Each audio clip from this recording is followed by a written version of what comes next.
Krause Assistencial apresenta NAP TV.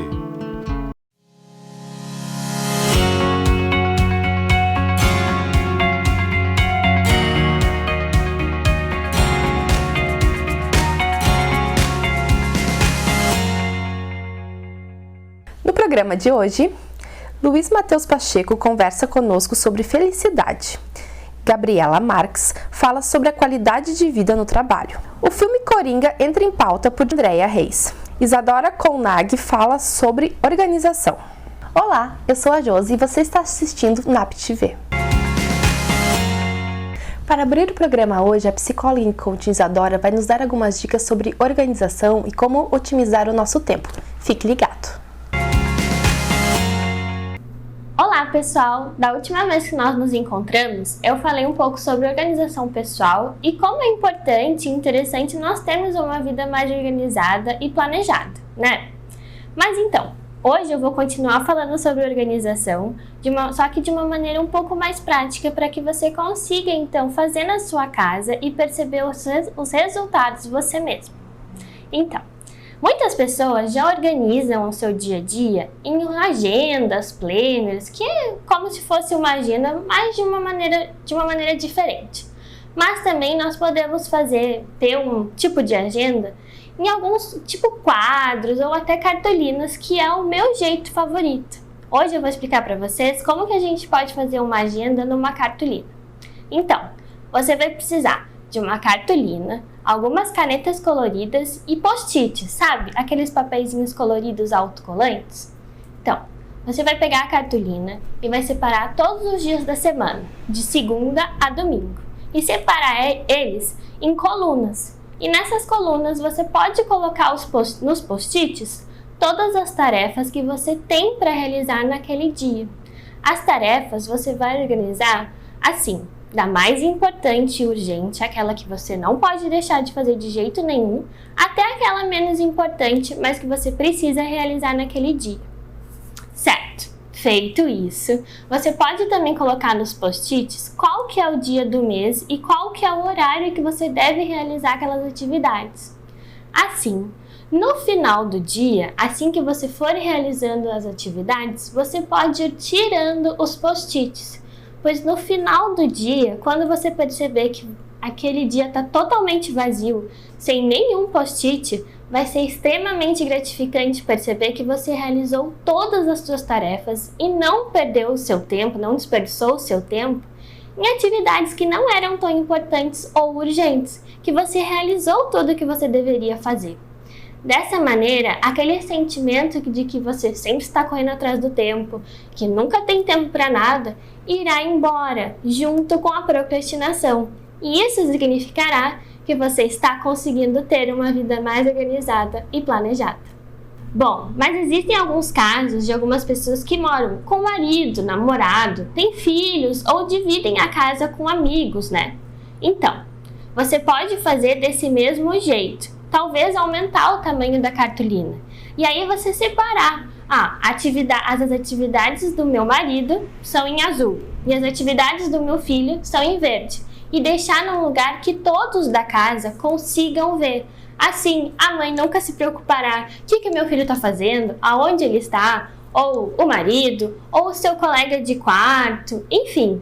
O importante é que você coloque num lugar que seja visível para todos da casa visualizar e conseguir ter uma vida mais organizada e planejada. A matéria com o psicólogo Luiz Matheus fica um pouquinho diferente. Durante os bastidores, o que era para ser uma simples matéria acabou virando um bate-papo. E no final, a conversa evoluiu para uma matéria super interessante, onde ele abordou alguns temas como dinheiro, prazer e sucesso. Confere aí!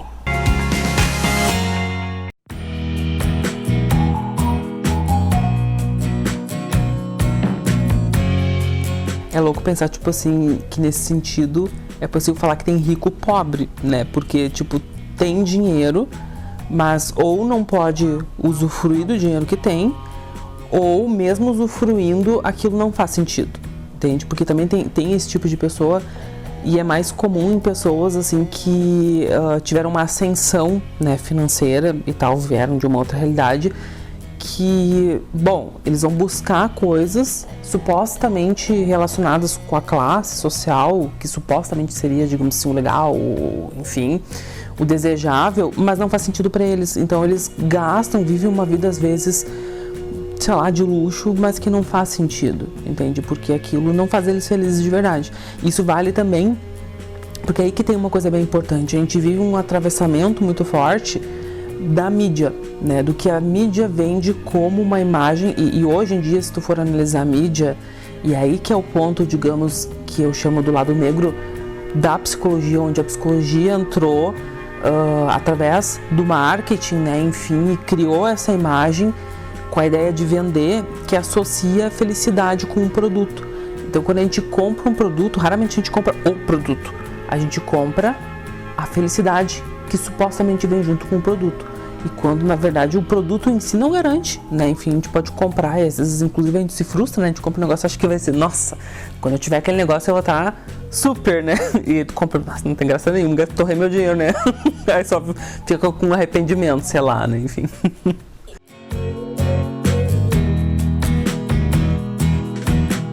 Isso que tu fala tem muito sentido, porque existem estudos que apontam isso, que para algumas pessoas o medo de perder, ele é proporcional com o quanto a pessoa tem. Quer dizer, a pessoa, enquanto ela tem pouco, beleza, tá tranquilo, né? Mas quanto mais ela tem que ter, porque ela tem medo de perder. E isso é uma roda, né? Vai se retroalimentando, porque, bom, eu preciso ganhar mais para não correr o risco de perder e ficar, enfim, para dar conta dessa perda, que é cada vez maior, e a perda, de fato, vai ficando cada vez maior, porque cada vez mais se tem, enfim, e no final das contas, isso gera uma dificuldade de aproveitar, né, e aí que entra isso, pra que adianta, né, então, ter esse dinheiro.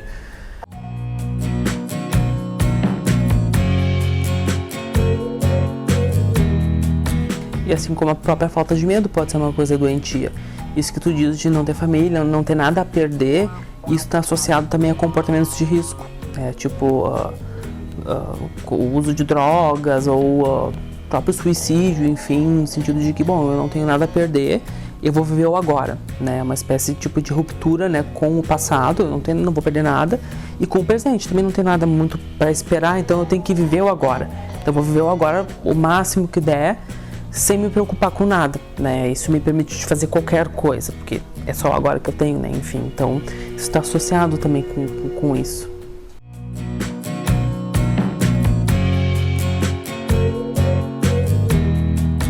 E aí que entra também um pouco essa mistura do que a gente falava antes, né? Essa confusão que vem desse pensamento do Jeremy Bentham, do século XVIII, entre o que é prazer e o que é felicidade, né? Porque o que é esse momento, bom, eu recebi, né? Enfim, tem esse momento que é fora do ordinário, que é um excesso, digamos assim. E esse momento é um momento de prazer. Mas será que prazer necessariamente é felicidade?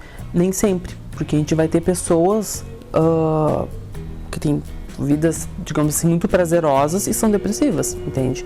Então uma coisa não necessariamente está ligada com a outra. Tu pode ter muitas bonecas, né, que explodem e tal, enfim, e bom, e serem momentos interessantes, mas aquele momento por si só, ele não basta. Se não tiver como é que eu posso dizer, uma base de sustentação que garanta, né, que essa pessoa possa ser feliz. E muito pelo contrário, se a pessoa, quanto mais dependente desses momentos de excesso, né, a pessoa for para se sentir feliz, mais infeliz ela vai ser. Porque não é possível tu manter esse alto sempre. E na verdade, biologicamente, inclusive, se a gente for falar, eu vou me manter no alto, né? Cada vez eu vou precisar de um alto maior para poder sentir, porque o próprio corpo acostuma com qualquer substância, entende? E qualquer situação. Então, uma vez que eu estou mantendo um determinado alto por um período prolongado, ele deixa de ser alto. Ele passa a ser a normalidade. Eu vou precisar de um alto, digamos, um pouco maior, até que vai ser impossível de alcançar, entende? Então, essa é uma linha fadada a uma frustração, né? Não tem outra solução. Carreira, estudos, relacionamentos. né? É bem comum nos relacionamentos também essa coisa de que precisa ser perfeito. E aí a gente tem essas modalidades hoje de relação que as pessoas associam ou tem uma ideia de amor muito relacionada à paixão, né? Bom, terminou a paixão, não tem mais amor, né? Porque não tem mais aquela emoção toda, entende? Que é própria do período de paixão. Então vive nessa coisa, bom, o amor vai durar enquanto durar a paixão, e a paixão tem uma duração curta. Então é uma relação também fadada a terminar logo. Bom, a ideia de como se construir um conceito de felicidade, ou melhor, como se mede a felicidade, isso é uma, como é que eu posso dizer, uma tentativa que vem ao longo de um período vasto na história, né? Enfim. Confira agora uma psicodica da psicóloga Diala, e é sobre o filme que está super em alta e super comentado no momento, que é o Coringa. Confere aí. E depois do intervalo nós voltamos.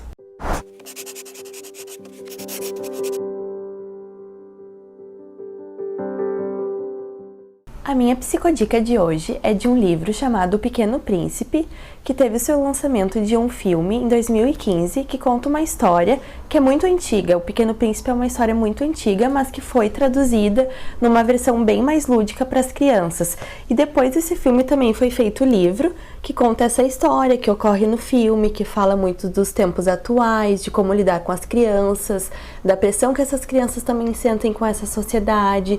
E ele vai falando sobre amizade, sobre vários temas que é super importante. Então eu recomendo bastante o livro do Pequeno Príncipe.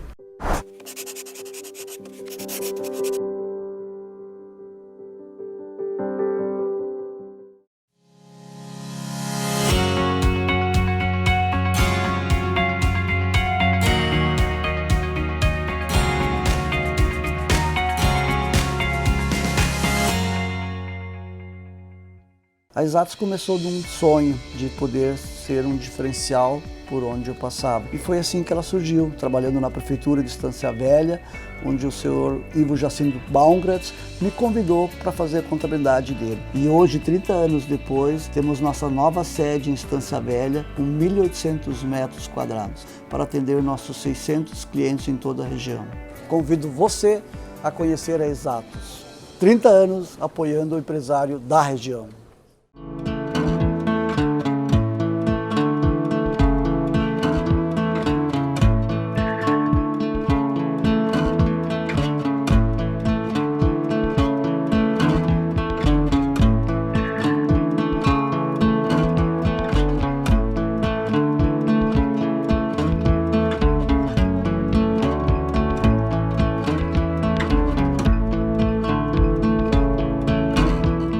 O NAP, Núcleo de Atendimento Psicológico, é um serviço voltado para a psicologia e também para as áreas de quiropraxia, nutrição, terapia ocupacional, psiquiatria, psicopedagogia, palestras e cursos com profissionais capacitados e diferentes estilos de atendimento, pois cada um de nossos pacientes é único e merece ser tratado dessa forma.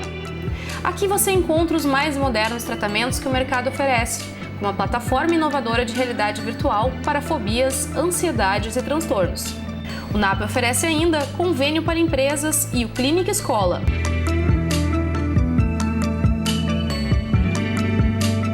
Agende uma visita, conheça os nossos serviços e encontre o apoio que você precisa.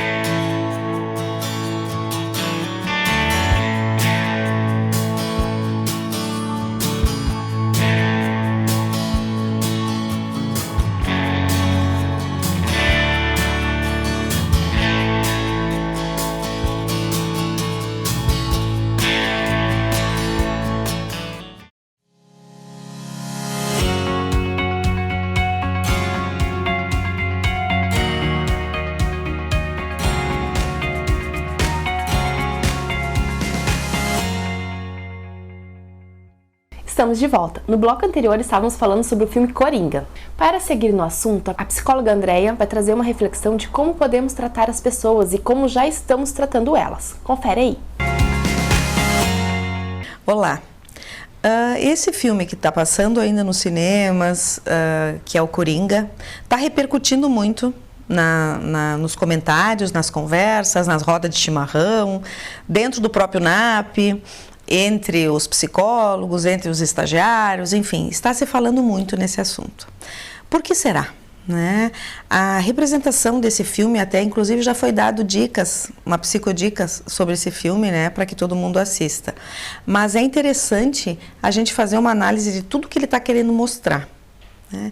Para quem não viu, eu vou fazer alguns spoilers para vocês poderem entender o processo do filme, mas daí vai instigar a quem não assistiu ir assistir. A história toda é a trajetória de um homem, de um ser humano com dificuldades, tá? Com limitações, com problemas, que de certa forma, através do meio público, tinha até um acesso e um cuidado por medicamentos, por uma assistente social que dava um apoio para ele estava tendo esse apoio. Alguns amigos também, que ele tinha próximo, diríamos um subemprego, e ele tinha uma história dele ali que estava se formando, dentro das dificuldades que ele tinha de comportamento, de socialização.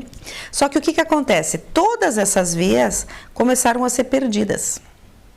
O próprio atendimento dele, o atendimento público, através de uma assistente social que conversava com ele, que fazia um olhar, oi, como é que você está? Que isso é uma coisa que a gente pode fazer com todas as pessoas que estão em volta de nós, né? Não precisamos ir numa assistente social para ela fazer isso para a gente, né? Mas ela fazia esse apoio para ele, ele perdeu inclusive os medicamentos gratuitamente, né? Enfim, começou a entrar num processo de desamparo. Então, quando uma pessoa começa a entrar num processo de desamparo, ela entra num vazio. E esse vazio ele pode ser preenchido por qualquer coisa, né? E muitas vezes pela revolta e pela falta de muitas coisas. E aí isso tudo pode fazer com que as pessoas mostrem um lado não muito legal delas e começam a descobrir que dentro de mim tem muita raiva, dentro de mim tem muita mágoa, e o que eu vou fazer com isso? Se eu não tenho uma estrutura psíquica para suportar tudo isso, com certeza o caminho não é muito legal.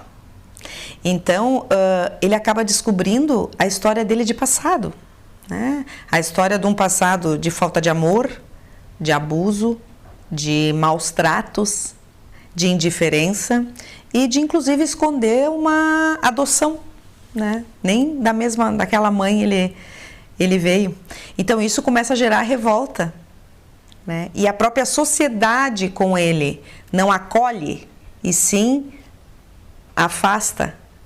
Aí entra o bullying, entra o reforço do que a gente tem de negativo, né? E ainda com um problema de a gente, acredito, no filme não aparece muito, que é a síndrome de Tourette, que você tem uma reação, ou você ri, ou você dá um grito descontrolado, tu não tem controle desse acontecimento, e ele tinha com a risada. E não era permitido que ele explicasse. Tem uma cena do filme que não é permitido que ele explique que ele está tendo aquilo porque é uma síndrome, que é um problema, que não é um deboche. E ele apanha, e isso gera uma fúria nele, e ele começa a cometer assassinatos, né, diante disso. E ele acaba fazendo isso com pessoas supostamente amigas, né, mas pessoas que, de certa forma, não acolheram, e sim usaram por via da dificuldade dele, das limitações dele, se aproveitaram disso. E junto nessa cena que há a morte desse amigo, tem junto um outro amigo que ele não mata, porque ele diz que esse amigo vai porque tu sempre me tratou bem. E aí eu questiono, a gente trata bem as pessoas? Será que a gente se preocupa em tratar bem todas as pessoas que estão perto de nós? Não que eu precise tratar bem para evitar que ela me mate ou que ela me faça algo de ruim, né? Mas eu trato bem as pessoas que estão em volta de mim? Aí a gente volta para uma coisa básica, né, e milenar, que é fazer para o outro que tu gostaria que fizesse para ti, né? E a gente muitas vezes sai bem o contrário. O que a gente não quer que façam para a gente faz no outro. E por que a gente entra nessa sociedade do jeito que tá, que a gente vê essa falta de crença, né, no que é bom, no que é certo, na moral, E a gente começa a perceber que, assim como no filme o Coringa foi um resultado de toda a sociedade e de todas as coisas que estavam em volta dele, nós também estamos sendo um resultado dessa sociedade que a gente vive. Então é uma reflexão interessante para a gente fazer assim, ó, que resultado eu estou sendo na minha vida?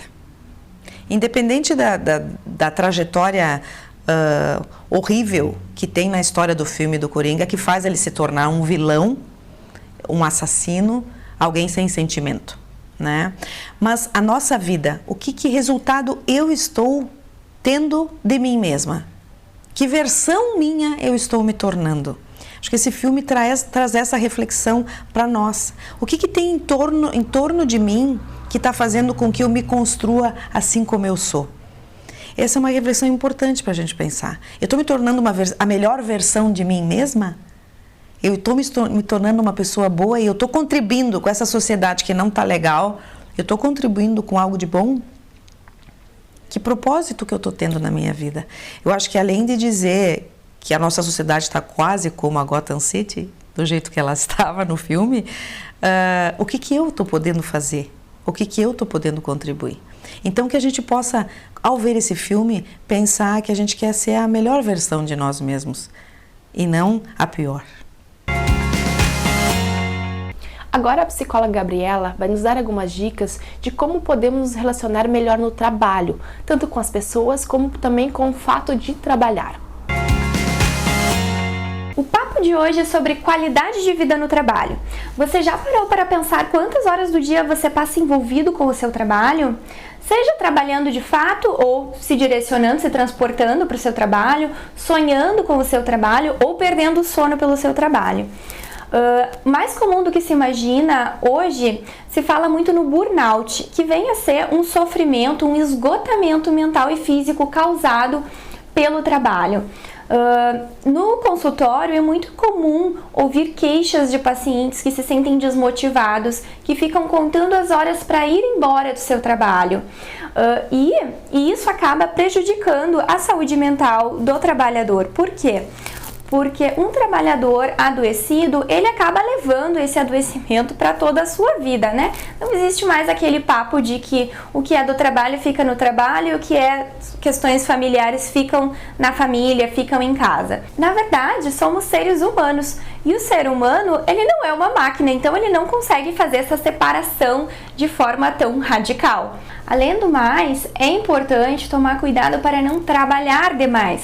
Porque trabalhar demais às vezes também quer dizer que algo não está bem aí. Do que esse sujeito está fugindo? Tem algum problema em casa? Tem algum problema acontecendo que esse trabalhador acaba focando muito no trabalho?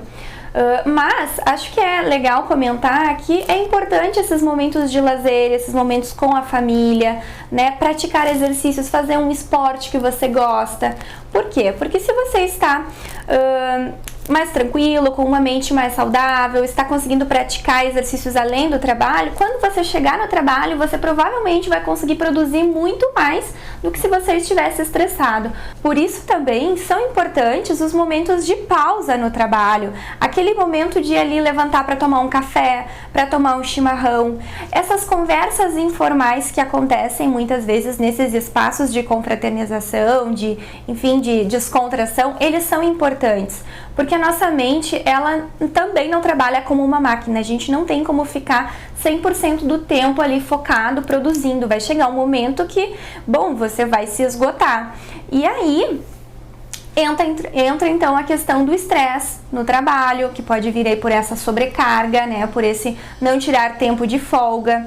Entram as doenças psicossomáticas que podem vir também, que são o quê? Aquelas tensões nos ombros, dores de cabeça, dores no estômago, quando se está mais preocupado com a alta demanda que existe no trabalho. Metas apertadas, às vezes, acabam prejudicando também a saúde do trabalhador, porque o trabalhador fica preocupado, né, em dar conta do seu serviço. Às vezes tem um chefe que está ali cobrando, ou às vezes até ele, se ele é dono do seu próprio nariz, digamos assim, até ele acaba se cobrando demais. E a autocobrança aumenta o estresse e facilita aí um risco de depressão e até suicídio. Você sabia que o trabalho ele pode ser um dos fatores que contribui para o adoecimento mental a ponto do sujeito buscar o suicídio? Sim, o trabalho ele pode ser sim causa de suicídio. Então devemos prevenir, devemos falar sobre isso para, né, tentar buscar uma maior qualidade de vida no trabalho. É importante comentar também o sentido que nós damos ao nosso trabalho. Fazer um trabalho que você se sente útil, que você tem prazer em realizar aquelas atividades, isso vai nos fortalecer. Afinal, o trabalho ele pode ser tanto fonte de saúde quanto de adoecimento. Então vamos olhar para o lado bom do trabalho. Imagina que gratificante você ver o resultado, né, do seu trabalho, você ver o quanto você está, por exemplo, pensando no trabalho da psicologia. Você perceber um paciente evoluindo, você perceber o quanto você está fazendo a diferença na vida daquele sujeito, você percebe a melhora. Se pensar então um professor, né? O professor que começa a observar que seu aluno está realmente aprendendo as letras, está conseguindo juntar as sílabas e fazer a leitura da palavra. Olha que gratificante, que prazeroso saber que você realmente fez diferença na vida daquela pessoa. E isso é dar sentido para o seu trabalho. E cada profissão vai ter a sua especificidade. Cada profissão vai ser importante na sua área de trabalho, na sua área de atuação. De repente, se você não está se sentindo bem com o seu trabalho, é interessante pensar até em buscar uma orientação profissional ou até mesmo na psicoterapia, tentar ressignificar a sua relação com o seu trabalho, não é mesmo? Porque ninguém merece viver, né, trabalhando diariamente em algo que não se sente bem, que não sente prazer naquela atividade que você está desenvolvendo. Então não fique sofrendo sozinho, não fique se desgastando com algo que você não se sente bem, né? Nunca é tarde para mudar ou então para ressignificar a sua relação com o trabalho. Não necessariamente você precisa mudar de trabalho, né? É isso aí, pessoal. O programa de hoje termina por aqui, mas nós continuamos online no nosso Facebook e também no nosso canal do YouTube, tá bom? Até a próxima semana. Tchau, tchau! Krause Assistencial apresentou NAP TV.